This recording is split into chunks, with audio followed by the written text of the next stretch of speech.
ഇതാണ് സതീശൻ പറഞ്ഞ ബോംബ്, അരമനക്കുണ്ടനും 500 കോടിയും. നട്ടലുള്ള കെ സുധാകരൻ KPCC പ്രസിഡന്റ് കസേരയിൽ ഇരുന്നാൽ തന്നിഷ്ടം പോലെ പൂന്തു വിളയാടാൻ പറ്റില്ല. അതുപോലെ കളങ്കിതരായ കത്തോലിക്ക സഭയിലെ ബിഷപ്പന്മാരുടെ ആവശ്യങ്ങളും ഭരണം കിട്ടിയാൽ സാധിച്ചു കൊടുക്കുവാൻ സാധിക്കില്ല എന്ന് മനസ്സിലാക്കിയാണ് കാലേക്കൂട്ടി നട്ടലുള്ള കെ സുധാകരനെ അനാരോഗ്യത്തിന്റെ പേരിൽ സതീശന്റെ കുത്തിത്തിരിപ്പിനെ തുടർന്ന് KPCC അധ്യക്ഷന്റെ പദവിയിൽ നിന്നും നീക്കം ചെയ്തത്. ഭരണമില്ലാതെ കഴിഞ്ഞ 10 കൊല്ലമായി തുടരുന്ന കോൺഗ്രസിന് പ്രവർത്തന ഫണ്ട് എന്ന പേരിൽ അഡ്വാൻസായി സഭ കോടികൾ നൽകിയപ്പോൾ ഒരൊറ്റ കണ്ടീഷൻ വെച്ചു. തങ്ങളുടെ നോമിനിയായി ഞങ്ങളുടെ പഴയ ഒരു അരമനക്കുണ്ടനെ എന്ന് പറഞ്ഞാൽ അരമനയിലെ കുഞ്ഞാടിനെ KPCC അധ്യക്ഷ സ്ഥാനത്തേക്ക് കൊണ്ടുവെക്കണം. ശബ്ദധാരാവലി പരിശോധിച്ചു കഴിഞ്ഞാൽ നിങ്ങൾക്കൊരു കാര്യം മനസ്സിലാക്കുവാൻ പറ്റും. കുണ്ടൻ എന്ന് പറഞ്ഞാൽ അശ്ലീല വാക്കല്ല, അടിമ എന്നാണ് അർത്ഥം. സഭയുടെയോ പ്രസ്ഥാനത്തിൻ്റെയോ അടിമ എന്നാണ് ഇതിനർത്ഥം. അതുകൊണ്ട് ആ പദം അശ്ലീലമാണെന്ന് ദയവായി ആരും തെറ്റിദ്ധരിക്കരുത്. കുണ്ടൻ പണി നടത്തുക എന്ന് പറഞ്ഞാൽ പദവിക്ക് ചേരാത്ത പ്രവൃത്തികൾ ചെയ്യുക എന്നാണ് ശബ്ദധാരാവലി പ്രകാരം അർത്ഥം. അപ്രകാരം കോടികൾ മേടിച്ച് അരമനക്കുണ്ടനെ കൊണ്ട് KPCC അധ്യക്ഷ പദവിയിൽ ഇരുത്തിയത് കൊണ്ടാണ് ഇന്ന് കോൺഗ്രസിന് നാഥനില്ലാത്ത അവസ്ഥ ഉണ്ടായത്. സണ്ണി ജോസഫ് സതീശന്റെ കയ്യിൽ ഒതുങ്ങുന്ന ഒരു കളിപ്പാവ ആയതുകൊണ്ട് മാത്രമാണ് സതീശൻ അതിനെ സപ്പോർട്ട് ചെയ്തത്. ചുരുക്കം പറഞ്ഞാൽ സതീശൻ വിചാരിച്ചെങ്കിൽ മാത്രമേ സണ്ണി ജോസഫ് വാ തുറക്കൂ. സതീശന്റെയും വേണുഗോപാലിന്റെയും വെറും കളിപ്പാവ് മാത്രമാണ് KPCC പ്രസിഡന്റ് സണ്ണി ജോസഫ്. ആലോചനകളില്ലാത്ത, പക്വതയില്ലാത്ത തീരുമാനങ്ങൾ എടുക്കുകയും പാർട്ടി പൊതുസമൂഹത്തിന് മുന്നിൽ ഇതുപോലെ നാറുകയും നാണം കെടുകയും സംഘടനാ സംവിധാനങ്ങൾ വളരെ ദുർബലമാണ് എന്ന് പ്രവർത്തകരടക്കം മനസ്സിലാക്കുവാനും ഇടയായത് ഇതുകൊണ്ട് മാത്രമാണ്. രാഹുലിനെതിരെയുള്ള നടപടി ആ നേതൃത്വത്തിന്റെ പക്വത ഇല്ലായ്മയാണ് ചൂണ്ടിക്കാണിക്കുന്നത്. VD സതീശനും കോൺഗ്രസ് നേതൃത്വവും ഇപ്പോൾ പ്രതിരോധത്തിലാകുവാൻ കാരണം രാഹുൽ മാങ്കൂട്ടത്തിനെതിരെ എന്തിന്റെ അടിസ്ഥാനത്തിലാണ് ശിക്ഷാ നടപടികൾ സ്വീകരിച്ചത്, അദ്ദേഹത്തെ ഒറ്റപ്പെടുത്തിയത് എന്ന് ചോദിച്ചാൽ ഇവർക്ക് ഉത്തരമില്ല. ഒരു കേസില്ല, റിട്ടേൺ പരാതിയില്ല, പരാതിക്കാരിയില്ല. പിന്നെ എന്തിന്റെ പേരിൽ, വെറും ആരോപണത്തിന്റെ പേരിൽ ഇത്രയും കടുത്ത നടപടികൾ, വെറും നടപടികളല്ല, കടുത്ത നടപടികൾ എടുത്തു ഇദ്ദേഹത്തെ ക്രൂശിക്കാൻ നോക്കി എന്ന് പറഞ്ഞാൽ ഇവന്മാർക്ക് വായിൽ പിരിവെട്ടും. രാഹുലിനെതിരെ നടപടിയെടുത്തതിൽ പലരും വിളിച്ച് അഭിനന്ദിച്ചു എന്ന് VD സതീശൻ പറഞ്ഞത് KC വേണുഗോപാലിന്റെയും രമേശ് ചെന്നിത്തലയെയും കുറിച്ചാണ്. എന്നാൽ പൊതുജനങ്ങൾ എന്താണ് ചിന്തിക്കുന്നത്, എന്താണ് പറയുന്നത് എന്ന് i2i ന്യൂസ് റിയാക്ട് ഫോർ റൈറ്റിൽ കൂടി ഞങ്ങൾ നൽകിക്കൊണ്ടിരിക്കുകയാണ്. പിണറായി വിജയന് 3ാം വട്ടവും കാർപ്പറ്റ് ഒരുക്കി കൊടുക്കുവാൻ സതീശൻ തയ്യാറാക്കിയ ജട്ടി വിപ്ലവത്തെ തുടർന്ന് രാഹുലിനെ ക്രൂശിച്ച വിഷയത്തിൽ ജനങ്ങളുടെ പ്രതികരണം തുടരുന്നു. i2i news react four right, ജനങ്ങളുടെ പ്രതികരണങ്ങൾ. എന്റെ പേര് രഞ്ജിനി ജോർജ്. ഞാൻ എറണാകുളത്ത് നിന്നാണ് വിളിക്കുന്നത്. ഈ സാറിന് ഏതെങ്കിലും ഒരു കോൺഗ്രസ്സുകാരുടെ നേതാക്കന്മാരുടെ നമ്പറോ അല്ലെങ്കിൽ അവരുടെ വാലാർത്ഥികളുടെയെങ്കിലും മതി. എന്നെ പോലുള്ള സാധാരണ കോൺഗ്രസിന് വേണ്ടിയിട്ട് രാവും പകലും പ്രാർത്ഥിക്കുകയും ഈ പാർട്ടി ഒന്ന് രക്ഷപ്പെട്ടേ എന്ന് പ്രാർത്ഥിക്കുകയും ചെയ്യുന്ന അത്ര കോൺഗ്രസിന് ജീവനെ പോലെ കരുതുന്ന ഒരു മനുഷ്യരുള്ള ഞങ്ങളൊക്കെ ഈ പറയുന്ന ഈ ഉസ്മാൻ പൗഡർ കുട്ടപ്പൻ ചെന്നിത്തലയോടും പിന്നെ ഈ സതീശനോടൊന്നും ഞാൻ ഇങ്ങനെ ആയിരുന്നില്ല. സതീശനെ കുറിച്ചൊക്കെ എനിക്ക് നല്ല ഹോപ്പ് ഉണ്ടായിരുന്നു. ചേർത്ത് നിർത്തുന്ന ആളെന്നായിരുന്നു ഞാൻ കേട്ടിരുന്നത്. പക്ഷെ ഒരവസരം വന്നപ്പോ പുറകിൽ നിന്ന് കുത്തിയ ഇവന്മാരോടൊക്കെ, ഇവന്മാരൊന്നും അല്ല കോൺഗ്രസ്. ശരിക്കും പറഞ്ഞാൽ അടുത്ത തവണയും ഈ LDF വരണം, ഇവന്മാരെല്ലാം വീട്ടിൽ ഇരിക്കണം. അപ്പൊ ഇവരുടെ എല്ലാം കാലം കഴിഞ്ഞ് വീട്ടിൽ ഇരുന്നോളും. അഹങ്കാരമാണ് ഇവനെല്ലാം, നന്ദിയില്ലാത്ത വർഗങ്ങളാണ്. ആ മനുഷ്യന് എങ്ങനെ ഇത്രയും എതിരാളികൾ വന്നേ? ഈ പാർട്ടിക്ക് വേണ്ടിയിട്ട് ഒച്ച വെച്ചതിനും പാർട്ടിക്കാരെ എന്തെല്ലാം അലിഗേഷൻസ് ഇവന്മാർക്കെതിരെയൊക്കെ വന്നു. കണ്ടെയ്നറിൽ പണം കടത്തിയെന്നൊക്കെ ഉൾപ്പെടെ സതീശനെതിരെ പറഞ്ഞപ്പോ അന്നൊക്കെ ചാനൽ വരെ പോയിരുന്നോണ്ട് തൊണ്ട അലറി പൊട്ടിച്ചവനായി രാഹുൽ മാങ്കൂട്ടത്തിൽ. നന്ദി കെട്ടവന്മാരൊക്കെ. എന്നോ അയാള് അയാൾക്ക് ഇന്ത്യൻ ഭരണഘടനയിൽ ഒരു രാഷ്ട്രീയക്കാരനെ പ്രേമിക്കാൻ പാടില്ലെന്നുണ്ടോ, ഫ്ലേർട്ട് ചെയ്യാൻ പാടില്ലെന്നുണ്ടോ? അയാൾ ഭരണഘടനയ്ക്ക് എതിരായിട്ട് ഒന്നും ചെയ്തിട്ടില്ല. പിന്നെ അയാൾ ആക്റ്റീവ് പൊളിറ്റിക്സിൽ വരുന്നതിന് മുമ്പൊക്കെയോ സംഭവിച്ച കാര്യങ്ങൾ ഇപ്പൊ എടുത്തിട്ട് ഉപയോഗിക്കുമ്പം നമ്മൾ ഈ നന്ദി കെട്ടി കോൺഗ്രസ്സുകാരുണ്ടല്ലോ, അതേസമയം അതിനൊക്കെ അവർ കണ്ടുപഠിക്കട്ടെ. CPM-കാരെ അവർക്ക് തെളിവുണ്ടെങ്കിൽ കൂടിയും അവർ വിട്ടുകൊടുക്കില്ല, ചേർത്ത് വെക്കും. പിന്നീട് അവരെന്തെങ്കിലും ചെയ്യുമായിരിക്കും, അത് നമ്മൾ നാട്ടുകാരറിയുന്നില്ല. പക്ഷെ കോൺഗ്രസ്സുകാര് കിട്ടിയ ചാൻസിന് കുറെ പെണ്ണുങ്ങള് തലയിൽ മുണ്ടിട്ടതും അല്ലാത്തതും.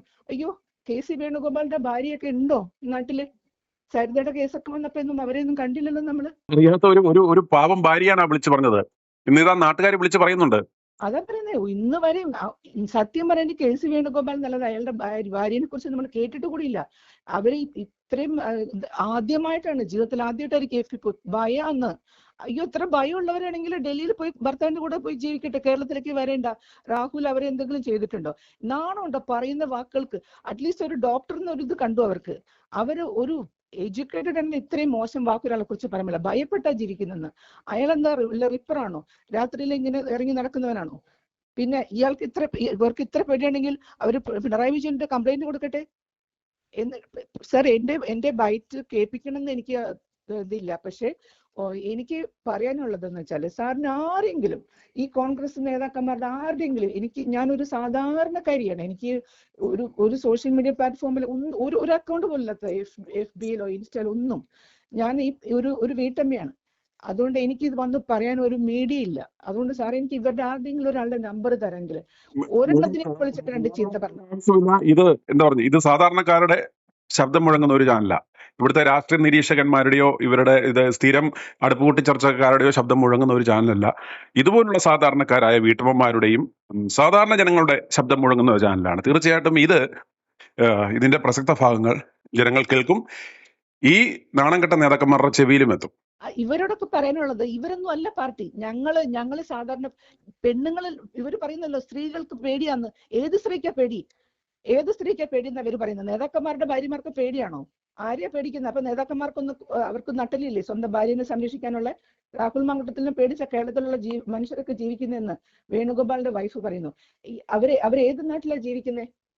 അവരുടെ ഹസ്ബൻഡിന് നട്ടലില്ലേ ഭാര്യനെ സംരക്ഷിക്കാൻ? ഇത്ര പേടിച്ച് ജീവിക്കുന്നത്? ഏതെങ്കിലും ഒരു കോൺഗ്രസ്സുകാർ വിളിച്ച 2 ചീത്ത പറയണം എന്ന് എനിക്ക് നല്ല ആഗ്രഹമുണ്ട്. കാരണം ഈ പാർട്ടിയെ നശിപ്പിക്കാൻ വേണ്ടിയിട്ട് ഇവന്മാര്, ആ ചെന്നിത്തല ഒന്ന് BJP പോയി ചേരണമെന്ന് എന്റെ പ്രാർത്ഥന. എന്നാലേ ഈ പാർട്ടി രക്ഷപ്പെടുള്ളൂ. BJP മുടിയണമെന്നാണ് ആഗ്രഹം. ഇതിനൊക്കെ അവിടെ ചെന്ന് കയറി സത്യമായിട്ട് പ്രാർത്ഥിക്കാറുണ്ട്. ഈ BJP-യിൽ ഒന്ന് പോയി ചേരണേന്ന്. അന്ന് ആ പാർട്ടി തല്ലിപ്പിരിയും. ഈ ഉസ്മാൻ അവിടെ ചെന്ന ആ പാർട്ടി തീരും അതോടുകൂടി. ഇവനാണല്ലോ ഇപ്പൊ പാർട്ടിനെ ഈ വിധത്തിലാക്കിയത്. ഇപ്പൊ തുടർഭരണം കൊടുത്തത് തന്നെ ഇവൻകാരനല്ലേ? പിന്നെ അള്ളിപ്പിടിച്ച് നിൽക്കാണ്. ഇലക്ഷൻ ആവാറായപ്പോ ഇപ്പൊ എന്നും പിന്നെ മീഡിയന് മുമ്പിൽ വന്നിരിക്കുന്നു, ഓരോ വിഷയത്തിലും ബൈറ്റ്സ് കൊടുക്കുന്നു, അങ്ങ് നിൽക്കുകയാണ് കുപ്പായം തയ്പ്പിച്ച്. ഇവനൊന്ന് BJP പോയി ചേരാൻ ഞാൻ പ്രാർത്ഥിക്കാറുണ്ട് എല്ലാ ദിവസവും. അത്ര പാർട്ടിനെ നശിപ്പിച്ചിരുന്നേ. ഓക്കെ മേഡം, സന്തോഷം വിളിച്ചതിന്. എന്തെങ്കിലും ഇതുപോലെ ഒപ്പീനിയൻ ഉണ്ടോ വിളിക്കുക. എൻ്റെ ഒരു ബാബു, എനിക്ക് പ്രധാനപ്പെട്ട ഒരു കാര്യം പറയാനുണ്ട്. എന്താ പറയുക, ഞാൻ കണ്ണൂർ ജില്ലയിലെ പിന്നെ KC വേണോബല്ലേ നാട്ടുകാരനാണ്. വേണുഗോപാലിന്റെ നാട്ടുകാരനാണ്. ഞാനിന്ന് KC വേണോബലിന്റെ ഭാര്യ ഉഷാന്റെ ഒരു രാഹുൽ മാങ്കൂട്ടത്തിൽ പറഞ്ഞൊരു ഇത് കേട്ട്. പക്ഷെ അത് പറയാൻ യോഗ്യത കൊടുക്കില്ല. കാരണം എന്താ പറയുക, ഈ KC വേണുഗോപാലില്ലേ പയ്യന്നൂർ കോളേജ് പഠിക്കുന്ന സമയത്ത്, ഞാൻ പയ്യന്നൂർ പഠിക്കുന്നത്, അന്ന് KC വേണുഗോപാൽ ഇന്ന് കണ്ണൂരിൽ ആ സ്ത്രീനെ പ്രേമിച്ചിട്ട് അതിൽ വഞ്ചിച്ച് നടന്നോനെ KC വേണുഗോപാൽ. അതുകൊണ്ട് ആ ഉഷയെടുത്ത് ഈ കാര്യം ഒന്ന് പറയണം. അല്ല, എന്താണ് ആശ KC വേണുഗോപാൽ രാഹുൽ മാങ്കൂട്ടത്തെ അറിയാത്ത ഒരു ചരിത്രമായത്. രാഹുൽ മാങ്കൂട്ടത്തിനെ കുറ്റപ്പെടുത്തി ആശ എന്ന് പറയുന്നത് ഞാൻ കണ്ടത്. സാറെ ചാനൽ ഞാൻ കാണുന്നതാണ്. ആരെയാ വഞ്ചിച്ചെന്ന് പറഞ്ഞ KC വേണുഗോപാല്?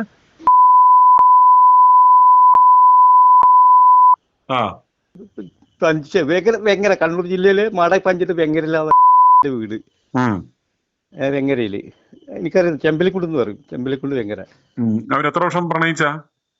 അതെ, പയ്യന്നൂർ കോളേജിൽ KC വേണുഗോപാൽ പഠിക്കുന്ന സമയത്ത് പ്രേമിച്ച് വഞ്ചിച്ച് അങ്ങനെ ഒരു ഗതി കേട്ടിട്ട് ഒരു പ്രായമില്ല.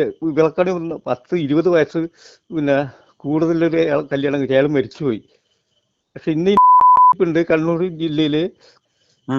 അതൊന്ന് ഈ KC വേണുഗോപാലിന്റെ ഭാര്യനെ വിളിച്ച് പറയണം കേട്ടാ. നമുക്ക് ചാനലിലൂടെ പറയാം. ചാനലിലൂടെ പറയാം. ഞാൻ തെളിവ്, എന്റെ ഫോട്ടോ അടക്കം ഞാൻ തെളിവ് നേരിട്ട് വന്ന് പറയാം. ഞാൻ കണ്ണൂർ ജില്ലയിൽ മാടായി പഞ്ചായത്ത്. കാരണം ഇത് താങ്കൾക്ക് നേരിട്ട് അറിയാവുന്ന കാര്യമാണ്. താങ്കൾ പഠിച്ച നേരിട്ടറിയുന്ന കാര്യമാണ്. സാറേ, ഞാൻ കായംകുളത്തു നിന്നാണ് വിളിക്കുന്നത്. പേര് കുഞ്ഞുമോളെന്ന്. എനിക്കാണെങ്കിൽ പാർട്ടിയോ മറ്റൊന്നുമില്ല. നല്ലൊരു പയ്യനാ കൊച്ചനെ. ഈ പാർട്ടിക്കാർ പിന്നെ എന്തെങ്കിലും ഈ പെണ്ണുങ്ങള് പെൺപിള്ളാരും ഇങ്ങനെ കുറ്റിയും പറിച്ച് നടക്കുന്നവളുമാര് പറയുന്നുണ്ടെ ഇത് ഏറ്റെടുത്ത് ഈ ചാനലുകാരും ഈ പാർട്ടിക്കാരും എല്ലാം കൂടെ ആ കൊച്ചനെ എന്തിനാ ഈ വേട്ടയാടുന്നത്? അവളുമാരോട് അറിഞ്ഞോണ്ടല്ലയോ? അഥവാ ആ കൊച്ചന്റെ കയ്യിൽ നിന്ന് അങ്ങനെ തെറ്റ് വന്നെങ്കിൽ ഇവളുമാരോട് അറിഞ്ഞോണ്ടല്ലയോ? അല്ലാതെ കാണാൻ ചെന്ന് എന്തെങ്കിലും പ്രവൃത്തി കാണിക്കാനൊക്കെ ഒരു ആൺപിള്ളേർക്ക് ഈ ആമ്പിള്ളാരുടെ ഭാഗത്ത് തന്നെ ഈ തെറ്റ് ഈ ചൂണ്ടിക്കാണിക്കുന്ന എന്തിനാ? ഇവളുമാര് ഇങ്ങനെ കുറെ എണ്ണം ഇങ്ങനെ നടപ്പുണ്ട് ഇതേമാതിരിയുള്ള ആമ്പിള്ളാരെ വേട്ടയാടാൻ. അങ്ങനെയൊക്കെ ഉള്ള കാര്യങ്ങളാകുമ്പോ ഇവരുടെ പാർട്ടിക്കാരെന്തിനാ ഈ കുഞ്ഞിനെ കൊണ്ട് ഈ രാജിവെപ്പിക്കുന്നത്? അതിന് MLA സ്ഥാനം ജനങ്ങൾ കൊടുത്ത് വോട്ട് ചെയ്തല്ലേ ആ കുഞ്ഞ് ജയിച്ചത്. ഇപ്പൊ ഈ കോൺഗ്രസ് നേതൃത്വം ഈ സതീശനും രമേശനും ഒക്കെ ഈ പണി ചെയ്തതോടുകൂടി കോൺഗ്രസ് ഇനി വരുന്ന തവണ ജയിക്കുമോ? ഇവന്മാർ ഇവനെ കൊല ചെയ്ത ഇല്ല, ജയിക്കത്തില്ല. എന്താന്ന് വെച്ചപ്പോഴ് ഞാനാണെങ്കിൽ എന്റെ ജീവിതത്തിൽ ഞാൻ കോൺഗ്രസിന് വോട്ട് ചെയ്തിട്ടില്ല. പക്ഷെ ഈ പയ്യനെയാണെങ്കിൽ എനിക്ക് ഭയങ്കര ഇഷ്ടമാണ്. ഭയങ്കര ഇഷ്ടമെന്ന് വെച്ചാൽ ഭയങ്കര ഇഷ്ടമാണ്. പക്ഷെ ഇങ്ങനൊക്കെ നിൽക്കുന്ന ആൾക്കാർ നിൽക്കുമ്പോൾ നമ്മളും അവർക്ക് വോട്ട് കൊടുക്കും. ആന്റി ഏത് പാർട്ടിയാ? CPM ആയിരുന്നോ? CPM ആയിരുന്നു. ഇവന്മാര് ഈ പൈസ എന്ന കാലത്ത് ഇവന്മാര് ഈ കുഞ്ഞിനെ ഇങ്ങനൊക്കെ കാണിക്കാൻ കൊള്ളാവുന്ന കാര്യങ്ങളാണ് അവര് തിരക്കണം. ഇവന്മാര് തന്നെ ഇറക്കിയതാ ഈ പെണ്ണുങ്ങളെ. ഇവര് തന്നെ ഇറക്കിയതാ ഈ പെണ്ണുങ്ങളെ. ഇറക്കി ഇതേമാതിരിയുള്ള തോന്നിവാസങ്ങളെല്ലാം പറയിച്ച് എല്ലാം ചെയ്ത് കൂട്ടി കൊടുക്കുന്നത്. എന്താന്ന് വെച്ചപ്പോഴും ആണുങ്ങളെ കുറ്റം പറയേണ്ട കാര്യമില്ല. ഈ തെറ്റ് ചെയ്യുമ്പോൾ രണ്ടുപേർക്കും ഒരേപോലെ ശിക്ഷ കൊടുക്കണം. ഈ തെറ്റ് ചെയ്യാത്ത വ്യക്തിയെ പിടിച്ച് ഇങ്ങനെ ആക്കി ആരുടെയെങ്കിലും എല്ലാം പെൺപിള്ളാര് പറയുന്നതും കേട്ടോണ്ട് ഇങ്ങനെ നടപ്പുണ്ട് കുറെ എണ്ണം. സരിത കണ്ടില്ലേ പാവം പിടിച്ച് ഉമ്മൻചാണ്ടിയെ ചെയ്ത് കൂട്ടിയ വേലകളല്ല. അതുകൊണ്ട് എങ്ങനെങ്കിലും ഈ കുഞ്ഞിനെ രക്ഷിച്ചെടുക്കാനുള്ള നോക്കണം. എന്താന്ന് വെച്ചാൽ നമുക്കിത് ഈ ചാനലിൽ കൂടെ എല്ലാം വന്ന് നമ്മൾ അറിഞ്ഞപ്പോ നമുക്ക് ഭയങ്കര പ്രയാസം. നല്ലൊരു ചെറുക്കനായിരുന്നു, നല്ലൊരു പയ്യന്. ആ കുഞ്ഞാണെങ്കിൽ നല്ല രീതിയിൽ തന്നെ അവനെ ഒരു മുഖ്യമന്ത്രി ആകാൻ വരെ പദവിയുള്ള ഒരു കുഞ്ഞാവന്. എന്തും വേണ്ടി ഇടിയും വേറെ ഉള്ളതും ലാത്തിക്ക് ഏറും എല്ലാം മേടിച്ച് പോലീസുകാരുടെ കയ്യിൽ നിന്ന് അടിയും മേടിച്ചായിരിക്കും ഒരു MLA സ്ഥാനം എല്ലാം കിട്ടുന്നത്. ഒരുപാട് കഷ്ടപ്പെട്ടല്ലേ അവര് ഒരു MLA ആകുന്നത് തന്നെ. ഈ സതീശന് ഈ ആളിക്കുറുകിയവരെ വിശ്വസിക്കാനൊക്കത്തില്ല സാറേ. സതീശൻ എന്നെല്ലാം വെച്ചാൽ ഈ പിന്നെ ചെന്നിത്തലയും ഈ സതീശന് ഇവരുടെ എല്ലാം കൂടെ കളിയാ ഇത്. ഓക്കെ ആന്റി, സന്തോഷം. വിളിച്ചേനെ. ഹലോ, എറണാകുളം ജില്ലയിലുള്ളൊരു ചേച്ചി വിളിക്കുന്നേ. മോളിന്നാണ്. മോളി.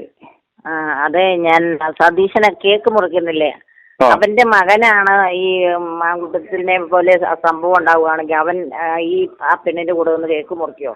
അപ്പൊ ശരിക്കും അവന്റെ പെണ്ണാണോ അവള്? അവനെപ്പോലെയുള്ള നാറിയ, ഞാനൊരു വോട്ട് ചെയ്ത കാലമുള്ള ഒരു കോൺഗ്രസ്സുകാരത്തിയാണ്.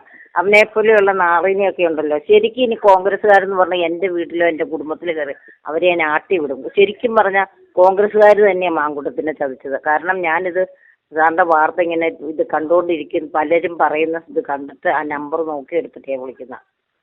ഇതിന്റെ മുഖ്യധാരൻ പറയാൻ പറ്റുന്നത് സതീശൻ തന്നെയാണ്. അവൻ ആ കേക്ക് മുറിച്ചുകൊണ്ടിരിക്കുന്ന ഭാഗം അവളുമായിട്ട് ഇന്ന് കേക്ക് മുറിക്കണ കണ്ടല്ലോ. ആ കേക്ക് മുറിക്കുന്ന കാണാൻ അവന്റെ ഒരു മകനാ, അല്ലെങ്കിൽ അവനെ പറ്റി ഇപ്പൊ ഒരു സ്ത്രീ തന്നെ എന്ത് വൃത്തികെട്ട ഭാഷയിലെ പറയാം അവൻ എങ്ങനെയുള്ളവനായിരുന്നു. ശരിക്കും അവനെ അധികം കൂടുതൽ തെറിയാണ് വിളിക്കേണ്ടത്. അതുകൊണ്ടാണ് ഞാൻ ആ നമ്പർ നോക്കിയിട്ട് ഞാൻ വിളിച്ചത്. കാരണം കണ്ടപ്പം മുതൽ ഒരു മകനെ പോലെ കാണേണ്ട ഒരു പയ്യനാണ് അവന് മക്കളുണ്ടെങ്കിൽ അവൻ അങ്ങനെ പറയില്ല. അത് ആ കേക്ക് മുറിച്ചുകൊണ്ട് അവൾ എത്ര ചിരിയായിട്ട് രണ്ടുപേരും കൂടി ആ കേക്ക് കട്ട് ചെയ്യുന്ന ആ ഭാഗം മാത്രം കണ്ടാൽ മതിയല്ലോ എന്ന് പറഞ്ഞ പോലെ ഇവൻ വിളിച്ചപ്പോ ചെന്നു കൊച്ചിനെ അബോർഷൻ ആക്കി എന്നൊക്കെ പറയുന്ന പെണ്ണ്, അവള് അബോർഷൻ ആക്കി കഴിഞ്ഞ് തന്നെയും പിന്നെയും വിളിച്ചപ്പോ അപ്പോഴൊക്കെ അവൾക്ക് സുഖം കിട്ടിയിട്ട് എനിക്കും ഉണ്ട് ഒരു മകൾ, എൻ്റെ മകൾ ടീച്ചറാണ്, എൻ്റെ മകനും കെട്ടി 3 പെൺപിള്ളേരുള്ളതാണ്. പക്ഷെ ഈ പെണ്ണുങ്ങളെയാണ്, ആ പറഞ്ഞ പെണ്ണുങ്ങളെയാണ് വലിച്ചു കയറി മുളകരച്ച് തേക്കേണ്ടത്. ഇനി സതീശനും ഈ രമേശനും ഇനി കോൺഗ്രസ്സുകാർ വോട്ട് ചെയ്യുമോ? ഇല്ല, ചെയ്യില്ല. എൻ്റെ വീട്ടിൽ കോൺഗ്രസ്സുകാർ ഒട്ടിച്ചു വിടും. ഞാൻ ജീവിതത്തിൽ ഞങ്ങൾ കോൺഗ്രസ് പരസ്യമായിട്ട് പറഞ്ഞ വോട്ട് ചെയ്യുന്ന ഒരു വ്യക്തിയാണ്. ഇനി ഈ കോൺഗ്രസ് ഇനി ഈ തലവഴി കാണിച്ച് ഇവന്മാർ ഇനിയും വരുവോ? ഭരണത്തിലേക്ക് വരുവോ? ഭരണത്തിലേക്ക് വരരുത്. BJP വന്നാലും അവർ വരരുത്. എന്റെ പേര് നടരാജൻ, ഉദയം പേരൂർ നടരാജൻ എന്ന് പറയും. ഈ മാങ്കൂട്ടത്തിനെ സംബന്ധിച്ച് അയാൾ രാജിവെക്കരുത്. അവരുടെ ആ ചെറുപ്പക്കാരനെ സംബന്ധിച്ചിടത്തോളം ജനങ്ങൾ വളരെ പ്രതീക്ഷയോടുകൂടി കാത്തിരിക്കുന്ന ഒരാളാണ്. അപ്പൊ അതുപോലെയുള്ള ചെറുപ്പക്കാരൻ നമ്മളുടെ ഈ കേരളത്തിന് ആവശ്യമാണ്. അയാൾ രാജിവെക്കരുത്. കാരണം എന്താണെന്ന് വെച്ച് കഴിഞ്ഞാല് അയാൾ നശിപ്പിക്കാൻ വേണ്ടിയിട്ടുള്ള ചില തന്ത്രങ്ങളാണ്. പക്ഷെ അതോടുകൂടി കോൺഗ്രസും തകരും. കാരണം വളർന്നു വരുന്ന നല്ല ചെറുപ്പക്കാരായിട്ടുള്ള പ്രവർത്തകരെ നശിപ്പിച്ചു കഴിഞ്ഞാൽ ഇവിടെ ഈ പ്രായമുള്ള കുറെ അലവലാദികൾ കയറിയിരിപ്പുണ്ട്. അവർക്കൊക്കെ ഇങ്ങനെ മുഖ്യമന്ത്രി കുപ്പായങ്ങളൊക്കെ തയ്ച്ച് അധികാരത്തിലേക്ക് വരാൻ വേണ്ടി ഇങ്ങനെ വ്യഗ്രതയോടുകൂടി ഇരിക്കുകയാണ്. അപ്പൊ നമ്മൾ അത് മനസ്സിലാക്കിക്കൊണ്ട് ഈ സതീശൻ നിൽക്കുന്ന മണ്ഡലത്തിലും അതുപോലെയുള്ള ഈ മൂപ്പന്മാരെയൊക്കെ പരാജയപ്പെടുത്താൻ നമ്മുടെ കേരളത്തിലുള്ള ജനങ്ങൾ തയ്യാറാവണം. അതുപോലെ തന്നെ എനിക്ക് പ്രത്യേകമായിട്ട് പറയാനുള്ളത്, നമ്മളുടെ കുടുംബങ്ങളിൽ നമ്മുടെ അമ്മമാരും അമ്മമ്മമാരും പണ്ട് പറഞ്ഞു കേട്ടിട്ടുണ്ട്, മക്കൾ ശരിയായില്ലെങ്കിൽ നല്ല മുളകും ഉപ്പും കൂടി അരച്ചിട്ട് നമ്മുടെ അമ്മമാര് പ്രയോഗിക്കേണ്ട രീതിയിൽ പ്രയോഗിച്ചു കഴിഞ്ഞാൽ ഇതുപോലെയുള്ള ഈ പ്രശ്നങ്ങളൊക്കെ ഇവിടെ ഒരുവിധം നമുക്ക് ഒഴിവാക്കാൻ പറ്റും. കാരണം എന്താണെന്ന് വെച്ച് കഴിഞ്ഞാല് ഇതേപോലെയുള്ള ചെറുപ്പക്കാരെ ഇങ്ങനെ നശിപ്പിച്ചിട്ട് ഇപ്പൊ കണ്ടില്ലേ, നമ്മൾ ഉമ്മൻചാണ്ടിയുടെ കാര്യം തന്നെ നമ്മൾക്ക് അറിയാമല്ലോ. അദ്ദേഹത്തിനെ ഏത് തരത്തിലാണ് നശിപ്പിച്ചത്? അപ്പൊ നമ്മൾക്ക് ഇവിടെ നമ്മുടെ കേരളം നന്നാവണമെങ്കിൽ ഇന്നിപ്പോ ടാക്സ്, കരം, എന്തിനാണ് ആശുപത്രിയിൽ പോലും നമ്മൾക്ക് ജീവനെ ഭയന്നിട്ട് പോയി ഒരു ഡോക്ടറെ കാണാൻ പറ്റുന്നില്ല, ഭയമാണ്. നമ്മൾ എന്തിനൊക്കെ ടാക്സ് കൊടുക്കണം? നമ്മൾ 6 ലക്ഷം കോടി രൂപ കടത്തിലാണ് ഇപ്പോൾ നമ്മളെല്ലാവരും നിൽക്കുന്നത്. ഇതിനൊക്കെ സമാധാനം പറയേണ്ടത് നമ്മളാണ്. ഇവിടുത്തെ സാധനങ്ങളുടെ വിലക്കയറ്റം എന്താണ്? ഇവിടെ ഏതു തരത്തിലുള്ള ബുദ്ധിമുട്ടുകളാണ് ജനങ്ങൾ അനുഭവിച്ചുകൊണ്ടിരിക്കുന്നത്? റോട്ടിൽ കൂടി നമുക്കൊന്ന് യാത്ര ചെയ്യാൻ പറ്റുന്നുണ്ട്. നമ്മളൊന്ന് എത്ര യാത്ര ചെയ്യുന്നത് എന്തുമാത്രം പ്രയാസപ്പെട്ടാണ്. നമ്മൾ അരമണിക്കൂർ കൊണ്ട് ചെല്ലേണ്ട കാര്യങ്ങൾ 2-2.5 മണിക്കൂർ ബസ്സിൽ ഇരുന്നാണ് നമ്മൾ പോകുന്നത്, കുണ്ടും കുഴിയും അല്ലേ? ഇവിടെ എന്താണ്? എല്ലാത്തിനും വിലക്കയറ്റമല്ലേ? ജീവിക്കാൻ മനുഷ്യന് സാധിക്കുന്നുണ്ട്. വേണ്ട ക്രമസമാധാനം വളരെ മോശമല്ലേ? അല്ല, ഇന്നത്തെ പത്രത്തിൽ ഞാനൊരു വാർത്ത വായിച്ചു. വനിതാ പോലീസിനെ പീഡിപ്പിച്ചെന്നും പറഞ്ഞ് ഉന്നതനായ ഉദ്യോഗസ്ഥന്റെ പേരിൽ ഇന്ന് പോയിട്ടുണ്ട്. ഇന്ന് മനോരമയിൽ ഞാൻ വായിച്ചാണ്. ഡെയിലി ഇങ്ങനെ ഈ പീഡനങ്ങളാണ്, ഓരോരുത്തരുടെ പേരിൽ ഈ പീഡനങ്ങളാണ്. ഞാൻ ചോദിക്കുന്നത്, എന്തിനാണ് ഇവരിങ്ങനെ പരസ്പര ഉഭയസമ്മതപ്രകാരം എല്ലാ രീതിയിലുള്ള സുഖ സൗകര്യങ്ങളെല്ലാം നടത്തിയേച്ചും അവസാന നിമിഷത്തിൽ എന്തിനു വേണ്ടിയാണ് ഇങ്ങനെ ഈ ആരോപണങ്ങൾ കൊണ്ടുവരുന്നത്? അതാണ് നമുക്ക് മനസ്സിലാകാത്തത്. നമ്മൾ സ്ത്രീപക്ഷത്തും നിൽക്കുന്നവരാണ്. സ്ത്രീകളേതെങ്കിലും കാരണവശാൽ നമ്മുടെ സഹോദരിമാര് എന്തെങ്കിലും ബുദ്ധിമുട്ട് അവർക്ക് ഏറ്റുകഴിഞ്ഞാൽ, പീഡനങ്ങളോ പ്രയാസങ്ങളോ ഏറ്റുകഴിഞ്ഞാൽ അവർക്ക് വേണ്ടിയും നമ്മൾ വാദിക്കുന്നവരാണ്. പക്ഷെ രാഹുലിന്റെ കാര്യത്തില് രാഹുലിനെ പോലെ ഷാഫി പറമ്പിൽ, അതുപോലെ ഫിറോസ്, ഇവരെയൊക്കെ ചെറുപ്പക്കാരാണ്. ഇവരൊക്കെ നമ്മുടെ കേരളത്തിൽ വേണം.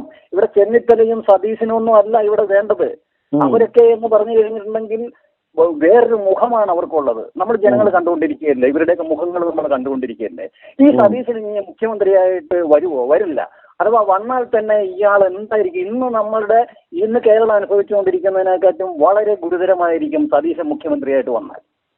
അത് നമ്മുടെ കേരളത്തിൽ ജനങ്ങൾ മനസ്സിലാക്കണം.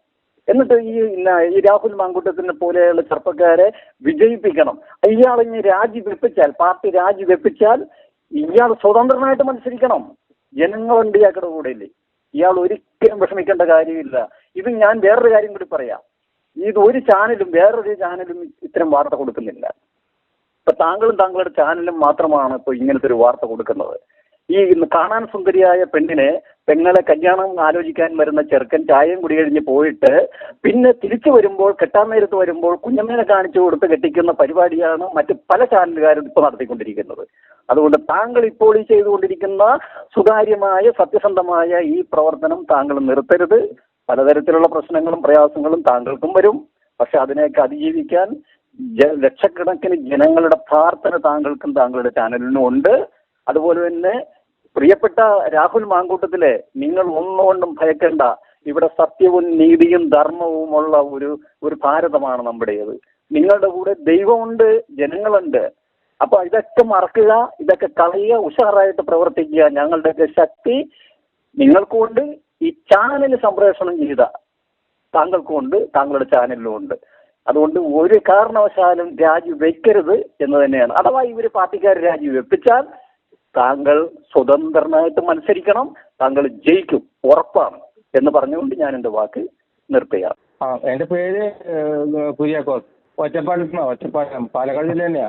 രാഹുൽ മാങ്കൂട്ടത്തിന്റെ ജില്ല തന്നെയാ. ഇതൊക്കെ ഇല്ലേ, ഇപ്പൊ ഇവര് കാണിച്ചു കൊടുക്കുന്ന കാര്യങ്ങളില്ലേ, യുവതലമുറ മൊത്തം പുറകോട്ട് പോകും. ഞാന് 59 വയസ്സായ ആളാ ഇല്ലേ. എനിക്ക് ഏകദേശം ഒരു 40 വർഷം എന്തെങ്കിലും ഞാൻ ഈ പാർട്ടി തന്നെയായിരുന്നു. മാറാൻ ഒരിക്കലും തയ്യാറല്ല. ഇവര് കാണിച്ചു കൊടുക്കുന്ന ഈ പ്രവൃത്തി ഉണ്ടല്ലോ, യുവതലമുറ മൊത്തം പാർട്ടി നശിച്ച് നാരായണക്കല്ല് പിടിച്ചു പോകും. ഈ രാഹുൽ എന്ത് പാപമാണ് ചെയ്തത്? അയാൾക്ക് പേരിൽ ആരെങ്കിലും ഒരു പോലീസ് സ്റ്റേഷൻ സാറേ ഒരു പരാതി കൊടുത്തിട്ടുണ്ടോ? എന്തുകൊണ്ടാണ് പ്രതിപക്ഷ നേതാവ് ഈ സംഗതി പ്രതികരിക്കാത്തത്? അല്ല, പാലക്കാട്ടുകാരെ സംബന്ധിച്ചിടത്തോളം പാലക്കാട്ടുകാർ ഇദ്ദേഹത്തിന്റെ രാജി ആഗ്രഹിക്കുന്നുണ്ടോ? അല്ലെ ഇദ്ദേഹത്തിന്റെ പാലക്കാടിന്റെ സ്വന്തം പുത്രനെ വിശ്വസിച്ച് ജയിപ്പിച്ച് അവനെ ഇതുപോലെ അപമാനിച്ചതിൽ ഒരു പാലക്കാട്ടുകാരുടെ ഒരു വികാരം എന്താ? രാജി ഒരു കാലത്തും ആവശ്യമില്ല. അയാളെ നിങ്ങൾ നിർത്തിക്കോ. ഇപ്പൊ കിട്ടിയ 11,777 വോട്ടില്ലേ എന്റെ മനസ്സിൽ ഇന്നുണ്ടല്ലേ? ഇതിനകത്ത് ഒരു 2000 വോട്ട് അധികം കിട്ടും സാറേ ആൾക്ക്. ഞങ്ങൾ ഒന്നിച്ചിറങ്ങും, ഒരു പേടിയും പേടിക്കണ്ട. കാരണം അറിയോ, ഈ കാട്ടിക്കൂട്ടിയത് മുഴുവൻ ഈ കിളവന്മാരുടെ ഒരുതരം ധിക്കാര അല്ലേ? അല്ല ആ പുള്ളി ഞാൻ ചോദിക്കട്ടെ സാറേ, നമ്മളൊക്കെ ചെറുപ്പത്തിൽ ഉണ്ടാവുന്നൊരു വൈകല്യല്ലേ ഏത്? ഇതല്ലേ അയാളുടെ ഭാഗത്തുണ്ടായത്? ആരെങ്കിലും പരാതി കൊടുത്തിട്ടുണ്ടോ? ബലമായിട്ട് ഈ പുള്ളി ആരെയും പിടിച്ചുകൊണ്ടുവരുന്നുണ്ടോ? ഒന്നും ഉണ്ടായിട്ടില്ലല്ലോ. പിന്നീട് അവസരം വന്നപ്പം അതിനെ മുതലെടുത്ത് ആരുടെയൊക്കെയോ എന്തൊക്കെയോ വാങ്ങിയിട്ട് കാട്ടിക്കൊടുന്ന പ്രഹസനം, ഇതൊന്നും അംഗീകരിക്കാൻ പറ്റില്ല സാറേ. ഇതൊക്കെ ആർക്കും ആരോടും ആവാം ഇല്ലേ? നാളെ എന്നോടാവാം, നാളെ സാറോടാവാം, മറ്റാരോടും ആവാം ഇല്ലേ? ഇതൊന്നും ഭൂമിയിൽ അംഗീകരിക്കാൻ പറ്റുന്ന കാര്യമല്ല. ഇതിനെ ഒരു കുടുംബം എന്ന് പറയുന്ന സാധനം എന്താ? സതീഷ് വലിയ മാന്യത പറയുന്നുണ്ട്. എനിക്ക് ഒരുപാട് ബഹുമാനമുണ്ട്. പാലക്കാട് കഴിഞ്ഞ ഞാനൊരു കാര്യം തോന്നട്ടെ സാറേ, പാർട്ടിയിൽ 50 പൈസ കിട്ടാതെ ഇവിടുന്ന് 8 10 ആളെ കൂട്ടി പോയല്ലേ ഈ സാധനത്തെ കാശ് മുഴുവൻ ഞാനാ ചെലവാക്കിയിരുന്നത്. ഇന്ന് ഒറ്റപ്പാലത്ത് നമ്മുടെ മണ്ഡല സെക്രട്ടറി ജയരാജനായല്ലേ? ചോദിച്ചു നോക്കുക, 50 പൈസ കുര്യാക്കോസ് വന്നിട്ടൊന്നും തന്നിട്ടില്ല, പോയിട്ടുണ്ട്. ഇതാ ഈ രാഹുലിന്റെ വിഷയം മാത്രമേ ഞാൻ മാറിയുന്നത്. കാരണം എന്തറിയോ, മടുത്തു ഈ സംഗതി. ഈ തരത്തിൽ വളർന്നു വരുന്ന തലമുറ മുഴുവൻ ഇവര് പൂവും പഠിപ്പിക്കുന്ന പണി ചെയ്തല്ലേ? ഇതിന്റെ കൂടെ നിൽക്കാൻ എനിക്ക് വയസ്സായി എനിക്ക് ഇത്തിരി ബുദ്ധിമുട്ടുണ്ട്. കാരണം ഞാൻ പാർട്ടിയെ സ്നേഹിക്കുന്നത്, അധികാരത്തെ സ്നേഹിക്കുന്നത്. കുറച്ച് ബുദ്ധിമുട്ടുണ്ട്. ഇത് എന്നിൽ നിന്നല്ല, ഒരുപാട് പേരുടെ ഒരു വിഷമാണ് ഈ സംഗതി ഞാൻ പറഞ്ഞത്. ഒരുപാട് പേര് പറഞ്ഞ കാര്യ. അതിൽ ആരും വിഷമിച്ചല്ലേ? എനിക്ക് പാർട്ടിയുടെ 50 പൈസ ആവശ്യം നിൽക്കില്ല. ജീവിക്കാനുള്ള മാർഗമൊക്കെ ഞാൻ അഡ്വാൻസ് ജീവിക്കുന്ന ആളാ. എനിക്ക് പാർട്ടിയുടെ 50 പൈസ ആവശ്യമില്ല. എന്റെ കയ്യിൽ നിന്ന് പാർട്ടിക്ക് വേണ്ടി മുടക്കിയിട്ടുള്ളൂ. ഇനി മുന്നോട്ടാണെങ്കിലേ ഞാൻ ഈ പൈസ മുടക്കി പാർട്ടി വിജയിക്കുന്നില്ലേ, ഞാനത് ചെയ്യുന്ന ആൾ തന്നെയാ. അത് ഈ നമ്മുടെ ഒറ്റപ്പാലം മണ്ഡലം മൊത്തം അറിയാം. i2i News, an eye for truth. i2i News subscribe ചെയ്തിട്ടില്ലാത്തവർ ഇപ്പോൾ തന്നെ സബ്സ്ക്രൈബ് ചെയ്യുക. നോട്ടിഫിക്കേഷൻ ലഭിക്കുവാൻ ബെൽ ബട്ടണും അമർത്തുക.